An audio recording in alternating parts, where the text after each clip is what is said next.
आज एक नए विषय के नए पाठ से शुरुआत करते हैं। विषय है पृथ्वी और हमारा जीवन। पहला पाठ है हमारा सौर मंडल यानी कि आवर सोलर सिस्टम।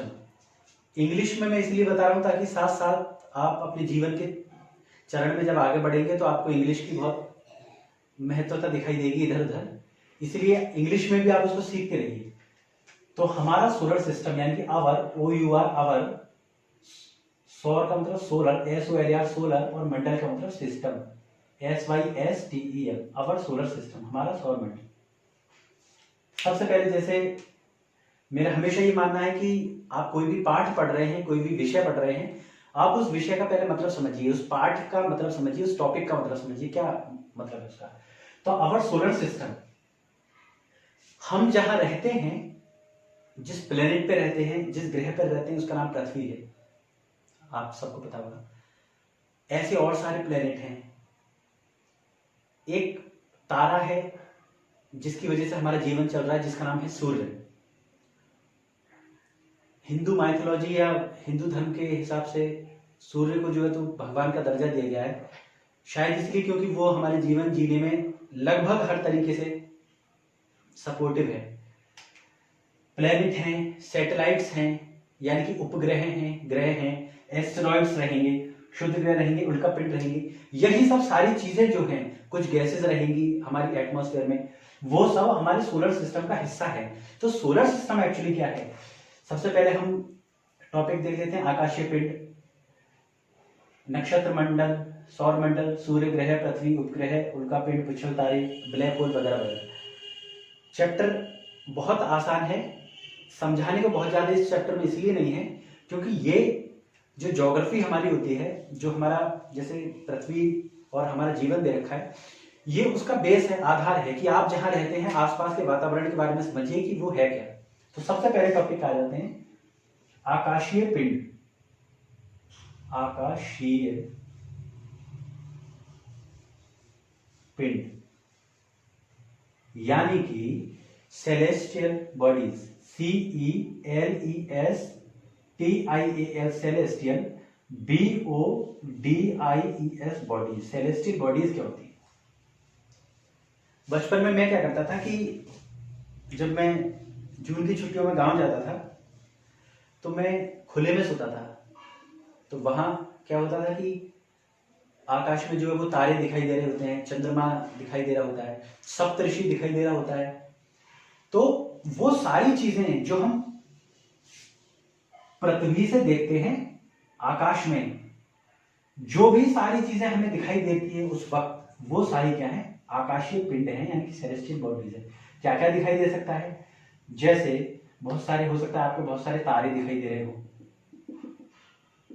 आपको बहुत सारे तारे दिखाई देंगे। एक जगह आपको सप्तऋषि भी दिखाई देगा, 1 2 3 4 5 6 7 8, ठीक है, सप्तऋषि दिखाई देंगे आपको। और क्या आपको दिखाई दे सकता है? आपको एक चंद्रमा दिखाई दे जाएगा अगर रात में देख रहे हैं आप तो। दिन में तो खैर नहीं दिखेगा।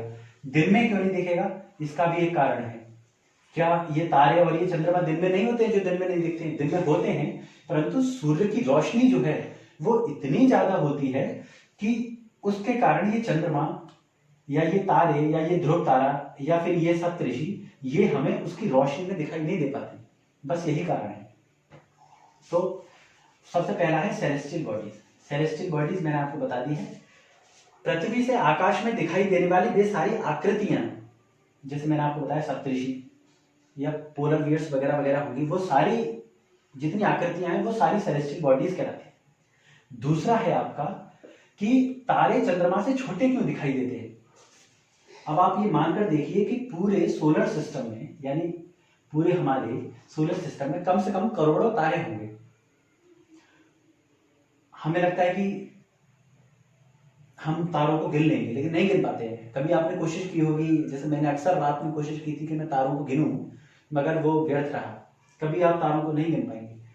तो करोड़ों तारे हैं, उन्हीं में से एक तारा सूर्य भी है।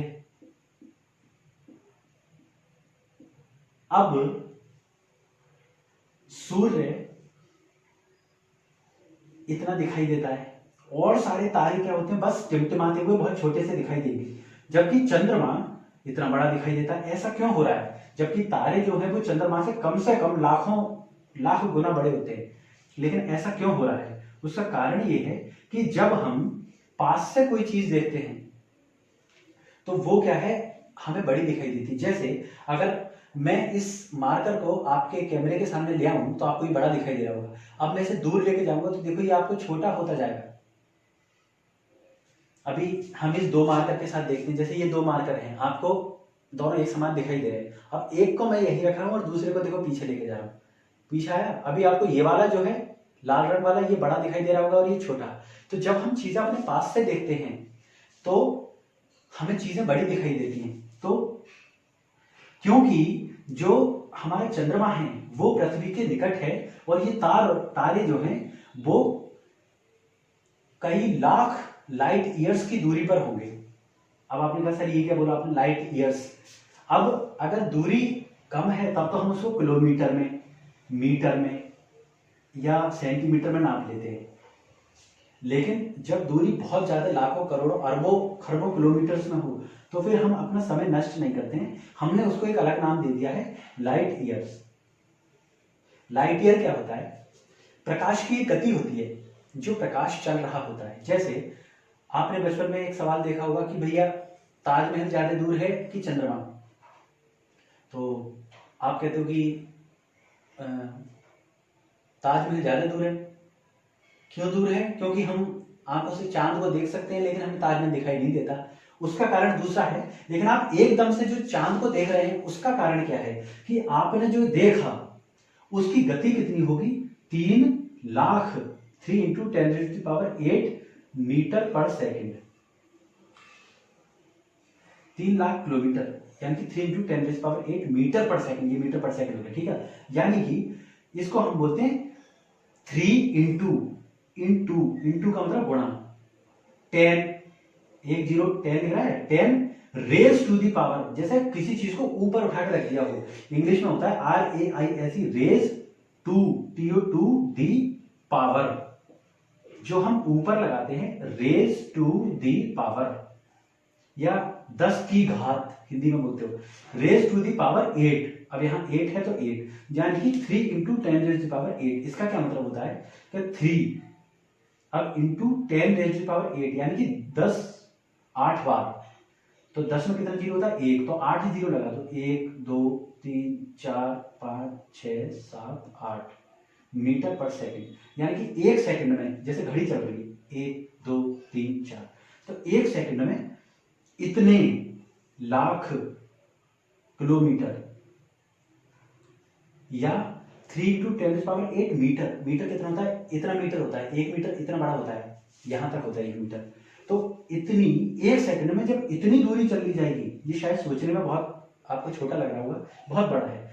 अब आप ये देखिए, इतनी बड़ी इकाई, इतनी बड़ी यूनिट, और उसके बावजूद भी हम सूर्य, चंद्रमा या और शुक्र आदि इन ग्रहों के बारे में हम दूरी पता करते हैं तो करोड़ों लाइट ईयर्स होते हैं, करोड़ों लाइट ईयर्स। तो लाइट ईयर्स क्या है? इतनी बड़ी दूरी को नापने की एक इकाई है, एक यूनिट है, ठीक है। तो मैंने आपको बताया कि चंद्रमा हमें छोटा क्यों दिखाई देता है। तीसरा है हमारा नक्षत्र मंडल। नक्षत्र मंडल, नक्षत्र मंडल का मतलब हुआ कॉन्स्टिलेशन, CONSTELLATION, कॉन्स्टिलेशन। नक्षत्र मंडल क्या होता है? जैसे आप आकाश में देख रहे हैं तो आपको जो आकृतियां दिखाई दे रही होंगी वो किसी ना किसी चीज से मिलती हुई है। तो हमने जो खगोल शास्त्री होते हैं, सबसे पहले आप देखो एक टर्म खगोल शास्त्री यानी कि एस्ट्रोनॉमर्स, ASTRO एस्ट्रो, NOMERS मर्स, एस्ट्रोनॉमर्स यानी कि खगोलविद। खगोलविद कर लो या वैज्ञानिक कह लो, जो खगोल वैज्ञानिक होते हैं। एस्ट्रोनॉमर्स कौन होते हैं? वो लोग जो एस्ट्रोनॉमी की देखते हैं। एस्ट्रोनॉमी क्या होती है? तारों की पढ़ाई, तारे, ग्रह, उल्का पिंड, यानी कि आकाश में जो आपको चीजें दिख रही होंगी उन सब की स्टडी करते रहते हैं। वो बैठे बैठे दूरबीन ले लेते हैं, दूरबीन को बोलते हैं टेलीस्कोप। मैं पहले भी बता चुका हूं, TELESCOPE, टेलीस्कोप, वो अपने हाथ में टेलीस्कोप ले लेते हैं, बहुत बड़ा सा टेलीस्कोप होता है, और आप इसे अपनी किताब में भी देख सकते हैं, शायद दे रखा है। वो टेलीस्कोप लेकर बस तारों की गणना, उनकी पढ़ाई करते रहते हैं कि अच्छा ये हुआ वो हुआ, अब ये तारा पहले यहाँ था, पिछले साल मैंने इसे यहाँ देखा था, ये तारा कैसे चल रहा है, किस तरीके से चल रहा है, क्लॉकवाइज चल रहा है या एंटी क्लॉकवाइज चल रहा है, इसका आकार बदल रहा है कि नहीं बदल रहा है, इसमें से गैसेज निकल रही हैं कि नहीं निकल रही हैं। इस तरीके से नए नए ग्रह ढूंढते रहते हैं। जैसे 2006 से पहले हमारे 9 ग्रह माने जाते थे कि हमारे सोलर सिस्टम में कितने 9 प्लैनेट्स हैं, 9 ग्रह हैं, लेकिन अब जो है वो 8। तो जब पढ़ाई की तो हमने ये पाया कि एक ग्रह जो है वो दरअसल ग्रह है ही नहीं। उसका कारण दूसरा है, मैं आपको बताऊंगा। तो कॉन्स्टिलेशंस वो सारे नक्षत्र होते हैं। अब जैसे मैं आपसे कहूं कि एक नक्षत्र तो आप भी जानते हैं, उस नक्षत्र को कहते हैं हम सप्तऋषि। सप्तऋषि क्या होता है? 7 तारे होते हैं ऐसे करके, 1 2 3। जब आप इस तरीके का देखोगे सप्तऋषि, अच्छा सप्तऋषि की एक पहचान और है, सप्तऋषि से ही हमने एक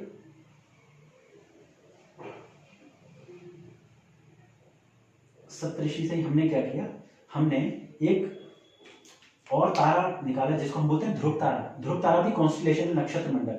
हमने क्या किया, जो सप्तऋषि के पीछे की 2 तारे हैं उनको हमने आंख से देखना शुरू किया। मैंने थोड़ा सा टेढ़ा बना दिया क्योंकि इस साइड से पूरी तरीके से देख नहीं पा रहा हूं, अब सीधा बनेगा। तो आगे चलकर एक तारा दिखाई देगा, वो तारा जो बहुत चमक रहा होगा सुबह के टाइम में, उस तारे का हमने नाम दे दिया ध्रुव तारा। ध्रुव तारा, ध्रुव तारा, ठीक है। यानी कि Ursa minor, Ursa Minor, MINOR, English में इसका नाम है उर्सा माइनर। ऐसे ही नक्षत्र मंडल, जैसे पहला मैंने आपको बताया सप्तऋषि, सप्त ऋषि, ऋषि में जैसे वाकई लिखा जाना चाहिए वैसे लिख देता हूं, सप्तऋषि। एक होता है polar, great bear, GREAT, great मतलब बड़ा, और BER मतलब बियर। एक मैंने आपको बताया उर्सा माइनर यानी कि ध्रुव तारा, Ursa URSA, Ursa Minor, MINOR Minor. Hindi में लिख रहे हैं, हिंदी में तो आप पढ़ ही लेते हो, मैं इंग्लिश में इसलिए लिख पा रहा हूं ताकि आपको दिक्कत ना हो। और होता है उर्सा मेजर, मेजर। माइनर का मतलब होता है छोटा, माइनर का मतलब होता है छोटा। तो ये तारा थोड़ा सा छोटा था इसलिए हमने इसको माइनर कह दिया, और मेजर का मतलब बड़ा, ये थोड़ा सा बड़ा था इसलिए हमने इसको उर्सा मेजर कह दिया, ठीक है। ये हमारे नक्षत्र मंडल है। अब हम आते हैं सौर मंडल पे कि हमारा सौर मंडल क्या होता है।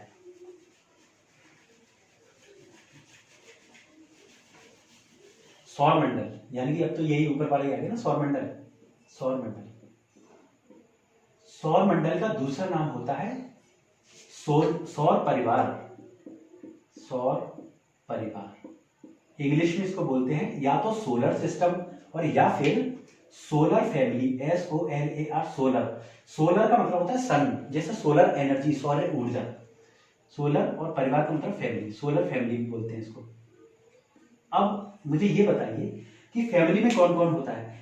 आपकी फैमिली में क्या होंगे, आपके दादाजी होंगे यानी कि बाबा होंगे, दादी होंगी, चाचा चाची, मम्मी पापा, भाई बहन, चचेरे भाई बहन होंगे, ये तो होगी फैमिली में। अब इस पूरे सोलर सिस्टम या सोलर, उसकी फैमिली कौन सी है।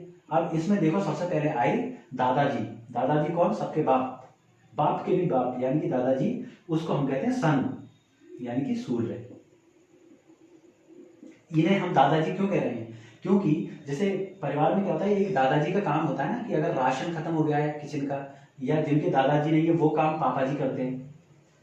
तो जैसे किचन का राशन खत्म हो गया है तो क्या करते हैं कि राशन का इंतजाम करना है। अगर गेहूं पिसने जाने हैं तो वो गेहूं चक्की पर रख कर आते हैं, या सब्जी लानी है तो वो सब्जी का काम भी पापा जी करते हैं। तो ऐसे ही जो पापा हमारी आजीविका चलाते हैं, ऐसे ये सन जो है यानी कि सूर्य, ये भी तो हमें जीवन प्रदान कर रहा है। अब आप जरा सोच कर देखो कि कभी ऐसा हुआ हो कि दिन में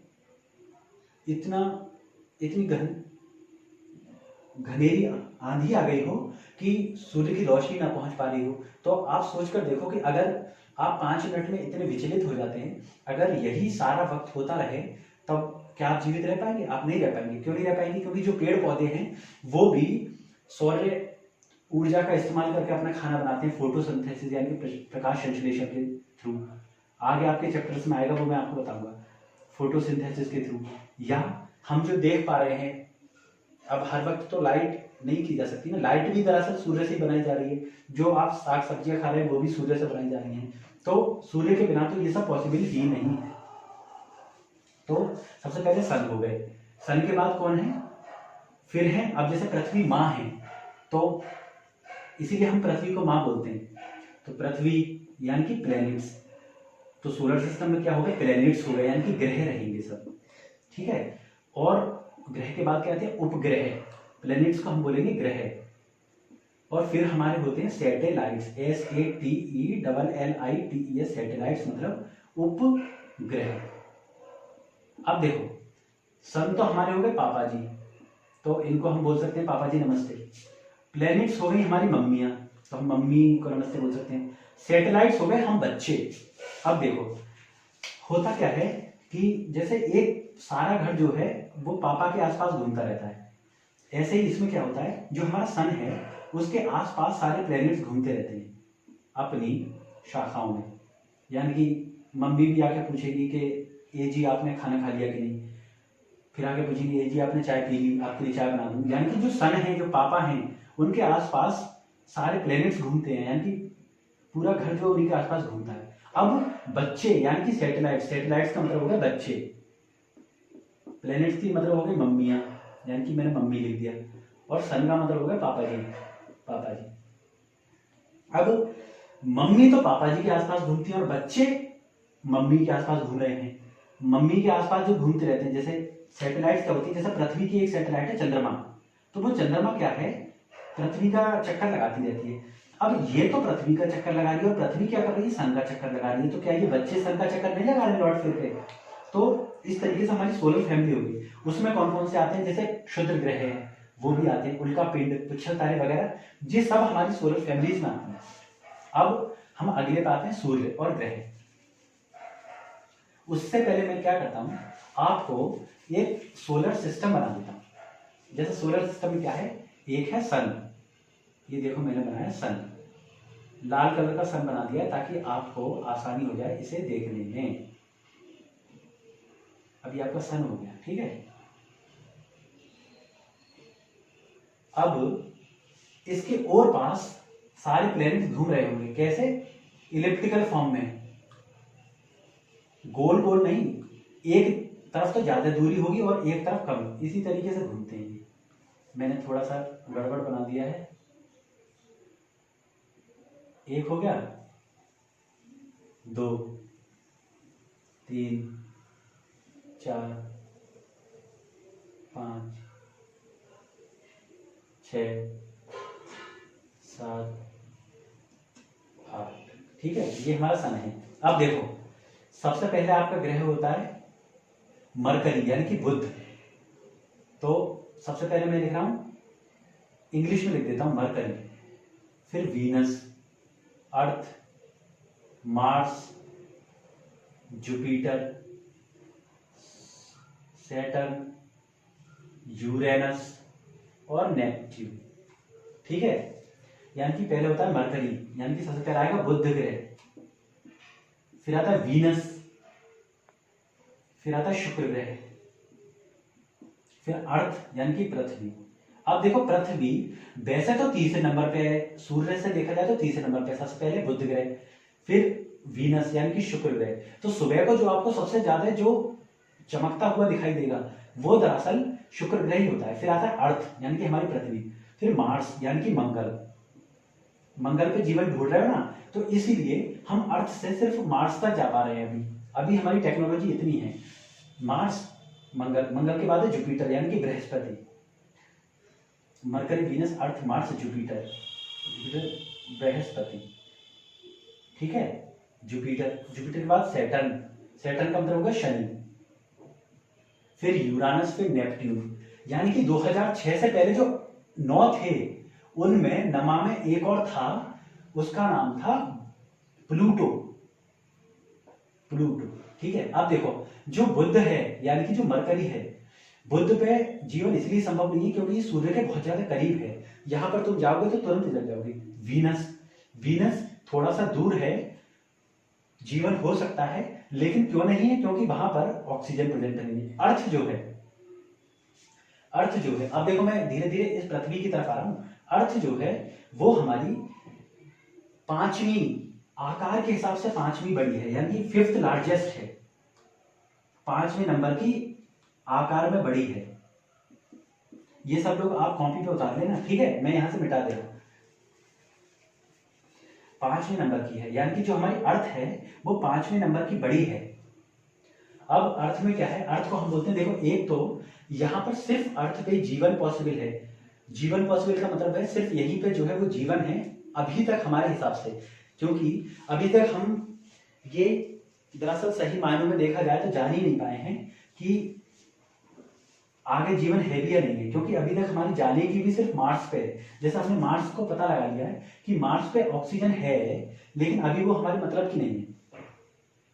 तो क्योंकि इसमें जीवन है तो हम इसको बोलते हैं हरित ग्रह, हरित ग्रह, यानी कि green planet, GREEN, green planet. क्यों? क्योंकि इसमें जीवन है। भाई जहां हरियाली होती है, खुशहाली होती है, वही तो जीवन पॉसिबल है, इसीलिए हमने कहा। अब क्योंकि हमारी अर्थ पे लगभग 1/3 पानी है और 1/4 पे सिर्फ लैंड है, यानी कि 1/4 का क्या है, सिर्फ भूमि 1/4 पे है। तो ऊपर से जब तुम देखोगे तो नीला नीला दिखाई देगा, इसीलिए हम इसको बोलते हैं ब्लू प्लेनेट। जैसे हमने ग्रीन प्लेनेट बोला वैसे ही हम इसको बोलते हैं ब्लू प्लेनेट, यानी कि नीला ग्रह।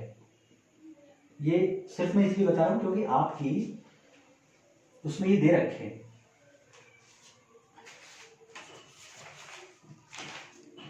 ठीक है, अब हम सन पे आ जाते हैं। सन क्या है? सन हमारी पृथ्वी से लगभग 13 लाख, अगर हमारी पृथ्वी से हम देखें, हमारी पृथ्वी का जो साइज इतना है, तो इससे 13 लाख गुना ज्यादा बड़ा है। 13 लाख यानी कि 1 गुना, 2 गुना, 3 गुना, ऐसे 13 लाख गुना। पहले तो 1 लाख गुना, फिर 2 लाख, फिर 4 लाख गुना, फिर 8 लाख, ऐसे 13 लाख गुना बड़ा है। यानी कि पृथ्वी जैसे इसमें 13 लाख ग्रह आ सकते हैं। अब 13 में से देखो मैं सिर्फ एक आगे का हटा रहा हूं, यानी कि 3 लाख, अब कितना बना, 3 लाख किलोमीटर दूर है वो हमसे, 3 लाख किलोमीटर दूर है। अब तुम सोच कर देखो कि किस हिसाब से रोशनी, या हम जो देख रहे हैं चंद्रमा को देख रहे थे, किस हिसाब से चल रहे थे, 3 × 10⁸ मीटर पर सेकेंड, या 3 लाख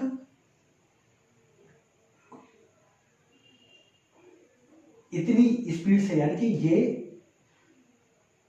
प्रकाश की गति है, प्रकाश की गति, प्रकाश की गति, ये है प्रकाश की गति। इस हिसाब से अगर हम देखें तो ये इतनी दूर है, इतनी दूर है कि रोशनी को हम तक पहुंचने में 8 मिनट, लगभग 8 मिनट, एक्यूरेट है 8 मिनट और 19 सेकंड, 8 मिनट और 19 सेकंड लग जाते हैं रोशनी को हम तक पहुंचने में। यानी कि जैसे सपोज करो कि सुबह 7 बजे जो है वो तुम्हें सूरज की पहली किरण दिखाई दी। अगर 7 बजे सबसे पहली किरण, जैसे सुबह 7 बजे मम्मी बोलती है कि भैया 7 बजे सूरज निकल है, तो वो 7 बजे वाली किरण जो है वो 6:52 के आसपास सूर्य से चली होगी, तब तुम्हें जाकर वो 7 बजे दिखाई दी। अगर वो 7 बजे चलती तो 7:08 के आसपास तुम्हें दिखाई देती। ठीक है, इसे इस तरीके से याद रख सकते हो। अब अगली चीज है आपकी, अब देखते हो जो हमारा पृथ्वी है वो 2 तरीके से घूमती है। एक तो घूमती है परिक्रमण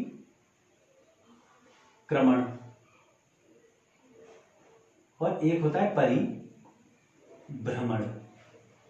अब देखो, तुम अगर कभी वृंदावन गए हो तो तुमने क्या किया होगा, तुमने परिक्रमा लगाई होगी गोवर्धन पर्वत की। तो जैसे ये गोवर्धन पर्वत हुआ और तुमने क्या किया होगा, 10 किलोमीटर के आसपास वो डिस्टेंस है, उसका परिक्रमा लगाया होगा। तो परिक्रमा का मतलब होता है कि और पास घूमना, जिसे हम इंग्लिश में बोलते हैं रेवोल्यूशन, REVOLUTION, रेवोल्यूशन मतलब आसपास घूमना। और परिभ्रमण का मतलब होता है रोटेशन। रोटेशन का क्या मतलब है? ROTATION, rotation. रोटेशन का मतलब है अपनी ही धुरी पे घूमना, जैसे इसी तरीके से घूमते रहना। अब जैसे गोवर्धन पर्वत का परिक्रमा लगा रहे हो, यानी कि रेवोल्यूशन कर रहे हो, तो तुम परिक्रमा भी लगाओ, सीधे चल कर लगा सकते हो, या तुम अपनी तरफ इस तरीके से घूम के अगर परिक्रमा लगाओ, तो तुम पृथ्वी के जैसे कर रहे हो कि तुम अपनी धुरी पर भी घूमते जा रहे हो और ऐसे करके चलते भी जा रहे हो। तो रोटेशन और रेवोल्यूशन ये दो चीजें हमारी पृथ्वी करती है। अब हम आते हैं उपग्रह पे। उपग्रह का मतलब हो गया बच्चे, यानी कि हर प्लेनेट। अब मैं यहाँ पे पृथ्वी नहीं बना रहा हूं, अब मैं लिख दे रहा हूं यहाँ पे प्लेनेट यानी कि ग्रह। हर ग्रह के, अब चलो मैंने इसको पृथ्वी कह दिया, अपने कुछ उपग्रह होते हैं जो उसके आसपास क्या है, चक्कर लगा रहे होंगे। जैसा हमारा उपग्रह कौन है? चंद्रमा। कहते हैं ना, चंदा मामा दूर के पुआ पकाए पूर के। चंद्रमा को बोलते हैं मून, MOON, मून। मून बोलते हैं चंद्रमा को। चंद्रमा क्या कर रहा है? लगभग 27 दिन 7 घंटे 7 घंटे और 43 मिनट के आसपास चक्कर लगाता है पृथ्वी के कितने में चक्कर लगाती है? 365 दिन में। हम तभी तो मनाते हैं ना, नववर्ष आ गया 31 दिसंबर को, हम आखिरी दिन मानते हैं। 1 जनवरी को न्यू ईयर मनाते हैं, हैप्पी न्यू ईयर बोलते हो तुम भी, मैं भी बोलता हूँ। ऐसे ही अगर हम चंद्रमा पे रह रहे होते तो हम न्यू ईयर कब मनाते? लगभग 28 दिन बाद। 28 दिन बाद ही हम एक दूसरे को न्यू ईयर बोलना शुरू कर देते। ठीक है, तो अब सब ऐसे उपग्रह होते हैं। चंद्रमा जो है हमारा नेचुरल उपग्रह है, यानी कि प्राकृतिक, वो हमें ईश्वर ने प्रदान किया है। कुछ उपग्रह ऐसे भी हैं, जैसे मैंने किसी चैप्टर में इनसेट पढ़ाया था, INSAT, इनसेट सैटेलाइट, अगर आपको ध्यान हो तो हमने क्या किया है कि क्योंकि हमें मौसम की जानकारी चाहिए होती है, तो हमने क्या किया है, अपने कुछ सैटेलाइट छोड़ रखे हैं ऊपर ऐसी धुरी में। वो भी क्या सब तरफ घूमते रहते हैं पूरी पृथ्वी की और हमें जानकारी देते रहते हैं। तो उपग्रह के बारे में तुम समझ गए हो। चंद्रमा हमसे कितनी दूर है? चंद्रमा हमसे दूर है 84 लाख और लगभग 3,84,000, कितना? 3,84,000 किलोमीटर, यानी कि 1 किलोमीटर, 2 किलोमीटर, 3, 4, ऐसी 3,84,000। कितनी ज्यादा दूर है चंद्रमा। क्या है, अब जैसे सूरज की क्या होता है, हर तारे की अपनी एक रोशनी होती है, उसमें से रोशनी निकल रही होती है। जैसे जो हमें सूरज की रोशनी मिल रही है वो उसकी अपनी है, लेकिन चंद्रमा की कोई अपनी रोशनी नहीं है, यानी कि किसी भी उपग्रह की कोई रोशनी अपनी नहीं होती है। उपग्रह की कोई रोशनी नहीं होती है। तो आप कहोगे कि सर वो रात में फिर हमें चमकता कैसा है? चमकता ऐसे है कि जो सूर्य है उसकी रोशनी ही इस पर पड़ रही है, और हम जब उसको देखते हैं, अब तुम लाइट देखो, इस तरीके से समझ लो कि आप बल्ब को टेढ़ा करके और इस पे ऐसा करके बल्ब रख दो, तुम उस साइड हो, तो बल्ब की क्या रोशनी इस पे पड़ रही होगी, तो तुम्हें ये दिखाई दे रही होगी कि नहीं? तो सिर्फ इसीलिए हमें दिखाई देता है, और इसीलिए अब क्योंकि रोशनी उसकी इतनी ज्यादा होती है, इतनी ज्यादा ऊर्जा होती है, इसीलिए ये रोशनी हमें जो है वो चांदनी बन जाती है। चंद्रमा आ गया, चांदनी। आपके इसमें प्रश्न भी है कि चांदनी क्या होती है? क्योंकि चांद की कोई अपनी रोशनी नहीं होती है, इसीलिए सूर्य की रोशनी जो चांद तक पहुंचती है वही रोशनी हमारी पृथ्वी पर पहुंचती है। तो चांद की वही रोशनी को चांदनी कहते हैं। ठीक है,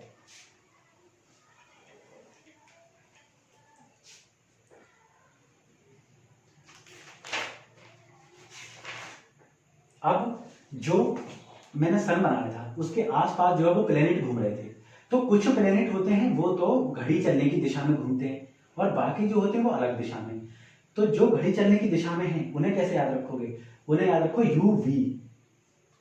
तुमने देखा होगा ना, यूवी की किरणें होती हैं, X ray, UV ray. You का मतलब हो गया यूरेनस और वी का मतलब हो गया वीनस। ठीक है, यू से यूरेनस और वी से वीनस, ये दोनों ही घड़ी चलने की दिशा में चलती हैं। बाकी सारे प्लेनेट जो हैं वो इसके विपरीत दिशा में चलते हैं। ठीक है, अब मैं अगले टॉपिक पे आ जाता हूं। आपका अगला है क्षुद्र ग्रह। क्षुद्र ग्रह क्या होता है कि एक हमारी थ्योरी आई Big Bang theory. Big Bang theory आप आगे के चैप्टर में पढ़ेंगे। उसमें क्या था कि जो हमारा सोलर सिस्टम है, यानी कि इतने सारे प्लेनेट, इतने सारे सैटेलाइट, वो क्या था, एक सिर्फ पॉइंट था। जैसे हमने सिर्फ ये पॉइंट मान लिया, उस पॉइंट में क्या था, अंदर अंदर इतनी सारे उबाल हुए कि ये जो है वो फट गया एकदम, यानी कि इसके चिथड़े जो है वो सब तरफ को उड़ने लगे। जब ये सब तरफ को उड़े तो इसके टुकड़े जो थे वो कोई ग्रह बन गया, कोई कुछ हो गया, कोई उल्का पिंड बन गया। तो जब ये सब तरफ फैला तो कुछ ग्रह जो थे वो टूट गए। जैसे ये ग्रह था तो ये टूट गए आपस में, देखो मैंने इसको इस तरीके से ऐसे टूटा हुआ बना दिया। तो क्षुद्र ग्रह क्या होते हैं, क्षुद्र ग्रह जो होते हैं वो वही टूटे हुए ग्रह हैं जो कई लाख साल पहले टूट गए थे और अब जो है वो या तो चक्कर लगा रहे हैं या अपनी धुरी पे घूम रहे हैं या कुछ भी कर रहे हैं, सीधे चल रहे हैं।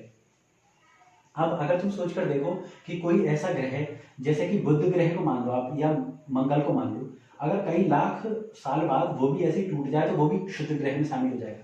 उल्का पिंड क्या होती है, उल्का पिंड को हम बोलते हैं, जैसे आपने देखा होगा, बचपन में मैं भी करता था कि एक कोई तारा है, उसके पीछे ऐसे पूंछ सी दिखाई देती है बहुत दूर तक। हम क्या करते हैं, उससे क्या करते हैं, हम जो भी मन्नत मांगते हैं वो पूरी हो जाती है। उसी टूटे हुए तारे को हम बोलते हैं उल्का पिंड। क्या बोलते हैं, उल्का पिंड। टूटे हुए तारे से मेरी तो कभी मन्नत पूरी नहीं हुई, तुम्हारी हुई हो तो मुझे बताना। अब देखो उसकी पूंछ क्यों दिखाई देती है, क्योंकि ये सूर्य के और पास चक्कर लगा रहा होता है। अब इसमें से जो गैस निकल रही होती है वो सूर्य की किरणों के कारण इधर को चलेगी। अब तुमने देखा होगा ना, जैसे तुम मोटरसाइकिल पे चलते हो तो तुम्हारे बाल पीछे की दिशा में चलते हैं, तो आप ये समझ लो कि इसकी गैसें निकल रही होती हैं। गैसें जैसे सूर्य के अंदर से कौन कौन सी गैस निकलती है, हाइड्रोजन H से और हीलियम। हाइड्रोजन और हीलियम ये दो गैस हैं जो सूर्य के अंदर पाई जाती हैं। ऐसे ही इसमें से भी कुछ गैसेस होंगी। वो गैस क्योंकि ये आगे की तरफ चल रहा है और इतनी सारी हवा और इसकी किरणें आ रही हैं, इतनी सारी एनर्जी है कि ये पीछे की तरफ दिखाई देती है। यानी कि ये जो पूंछ जो हमें बहुत छोटी सी दिखाई देती है वो भी कई करोड़ किलोमीटर में होती है। 1 किलोमीटर 2 किलोमीटर, अब तुम करोड़ों किलोमीटर गिनते रहना, चलने पे आ जाओगे तो पूरी जिंदगी में नहीं चल पाओगे। पूरी जिंदगी क्या, कभी चल ही नहीं पाओगे। ठीक है, उल्का पिंड बता दी, पुच्छल तारा बता दिया मैंने। ये पुच्छल तारा था क्योंकि इसकी पूंछ थी, समझ रहे हो आप। उल्का पिंड, उल्का पिंड क्या होता है, उल्का पिंड को हम बोलते हैं मेटियोर्स, यानी कि उल्का पिंड को बोलते हैं मेटेरॉइड्स, METEROIDS। मेटेरॉइड्स क्या होते हैं, मेटेरॉइड्स भी ऐसे ही कुछ अवशेष होते हैं गैस के, चाहे आप गैस के बादल कह लीजिए, कुछ वो भी घूमते रहते हैं। पुच्छल तारा के बारे में मैंने अभी आपको बताया, कॉमेट जैसे बना के बताया था ना। अब है कुइपर बेल्ट। कुइपर बेल्ट क्या होता है, कुइपर बेल्ट होता है कि जो मैंने सबसे आखिर में जो ग्रह बनाया था नेपच्यून, नेपच्यून ग्रह के आसपास गैसें होती हैं, बर्फ के बादल पाए जाएंगे या बर्फ के बहुत बड़े बड़े टुकड़े होंगे, या क्या हो सकता है कि कुछ उल्का पिंड वगैरह, मान लीजिए आप उल्का पिंड वगैरह। बस यही सारी चीजें क्या हैं, इन्हीं को हम बोलते हैं कुइपर बेल्ट। ये बेल्ट कैसी होती है, ये तश्तरी के नुमा होती है, यानी कि एक बेल्ट होती है ना, जैसे हम लोग बेल्ट लगाते हैं फ्लैट बिल्कुल, उस बेल्ट में ये सारी चीजें पाएंगी। वो जो धूमकेतु चलकर आ रहा है आपके पास, वो धूमकेतु यानी कि उल्का पिंड, वो धूमकेतु भी यहीं से चलकर आ रहा होगा। पता नहीं वो कितने लाख करोड़ या अरब साल पहले चला होगा जो अब आपके पास आ रहा है। वो चल कितनी स्पीड से रहा होगा, लाइट ईयर्स, LIGHT, लाइट और ईयर्स यानी कि प्रकाश वर्ष।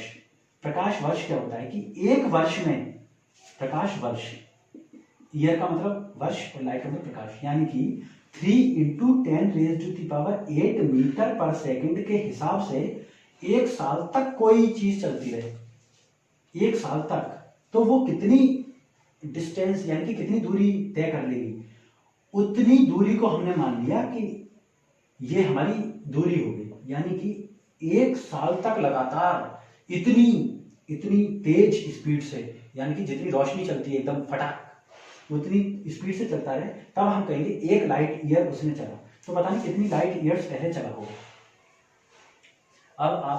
अब है ब्रह्मांड यानी यूनिवर्स। तो ब्रह्मांड, ये सब हम यूनिवर्स के बारे में ही पढ़ रहे थे, यही सब यूनिवर्स है, यही सब ब्रह्मांड है। हमारे यूनिवर्स में एक है आकाश गंगा। आकाश गंगा, बहुत सारी आकाश गंगाएं हैं जिसे हम बोलते हैं मिल्की वे। मिल्की, आकाश का मतलब, वैसे तो आकाश का मतलब दूसरा होता है, आकाश गंगा का तो मतलब वो है जो बिल्कुल बिल्कुल सफेद सी एकदम दूध जितनी, यानी कि मिल्की वे। हमारी आकाश गंगा का नाम क्या है? मंदाकिनी। मंदाकिनी वैसे तो एक नदी का नाम भी होता है, हमारी आकाश गंगा का नाम है मंदाकिनी। ठीक है, तो ये ब्रह्मांड तक मैंने पढ़ा दिया। अब आपका लास्ट है black hole. BLACK, black, HOLE hole. Black का मतलब होता है काला और होल का मतलब छेद। यानी कि जब बिग बैंग थ्योरी हुई थी तो ब्रह्मांड में कई जगह ऐसे काले धब्बे हैं जिनकी डेंसिटी, जिनकी सघनता इतनी ज्यादा है कि इसमें तुम कुछ भी डालोगे तो वो कभी वापस नहीं आ सकता। इसके आसपास इतना ज्यादा गुरुत्वाकर्षण है, यानी कि इतना ज्यादा खिंचाव है। जैसे आप ये सोचकर देखो कि आप कोई चीज ऊपर से छोड़ते हो तो इतना ज्यादा खिंचाव है कि वो सीधे पृथ्वी पर गिर जाती है। क्यों? क्योंकि गुरुत्वाकर्षण बल है। ऐसे ही इनमें इतना ज्यादा गुरुत्वाकर्षण बल होता है कि पूरे के पूरे ग्रह इसमें समा सकते हैं। इतने छोटे से, बहुत छोटा सा, इसमें इतना बड़ा ग्रह भी समा सकता है। इसकी ये खासियत होती है, समझ रहे हो? इसकी इतनी ज्यादा सघनता होती है। अब अगर पृथ्वी इसके पास ज्यादा पास चली जाएगी तो फिर पृथ्वी रुक नहीं पाएगी और ये जो है इसी में जाके गिर जाएगी और ज्यादा सघन हो जाएगी। लेकिन इसका साइज इतना ही रहेगा। ये इतना ज्यादा सघन होता है कि जैसे इस पे तुम्हारे रोशनी गिर रही है, ठीक है, ये तुम्हें क्यों दिखाई दे रहा है? क्योंकि इससे रोशनी टकराकर तुम्हारी आंखों में, यानी कि पहले इस कैमरे के लेंस में गई होगी, उसके बाद तुम्हारी आंखों में जा रही है तुम्हारी स्क्रीन के द्वारा। अब अगर मैं अंधेरा कर दूं तो आपको कुछ दिखाई नहीं देगा, क्योंकि रोशनी इस पे नहीं गिरी और इससे रोशनी टकराकर आपकी आंखों में नहीं गई। आप ये समझकर देखिए कि हर चीज पर रोशनी गिरे तो वो टकरा जाती है, कहीं ना कहीं बिखर जाएगी। इसके अंदर अगर रोशनी भी डालोगे तो वो रोशनी भी ये अपने अंदर समा लेगा और आपको दिखाई नहीं देगी। इसी कारणवश ये हमें ब्रह्मांड में कहीं दिखाई नहीं देती। तो ये आपका पूरा चैप्टर था और मैं आशा करता हूँ कि आपको पूरा चैप्टर समझ में आया होगा। वीडियोस को ज़्यादा से ज़्यादा शेयर कीजिए, सब्सक्राइब कर लीजिए, क्योंकि ये आपके लिए बहुत आवश्यक है। आपको अगले स्लाइड में जो है इसके क्वेश्चन आंसर सभी मिल जाएंगे। मैंने सबको बहुत अच्छी तरीके से पढ़ा दिया है। आप 1-2 बार वीडियो देखेंगे आपको तुरंत समझ में आ जाएगा।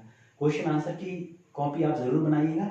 अब वो समय आ गया है कि हमें एक बहुत अच्छे तरीके से बेसिक शिक्षा परिषद की नींव रखनी है। तो मैं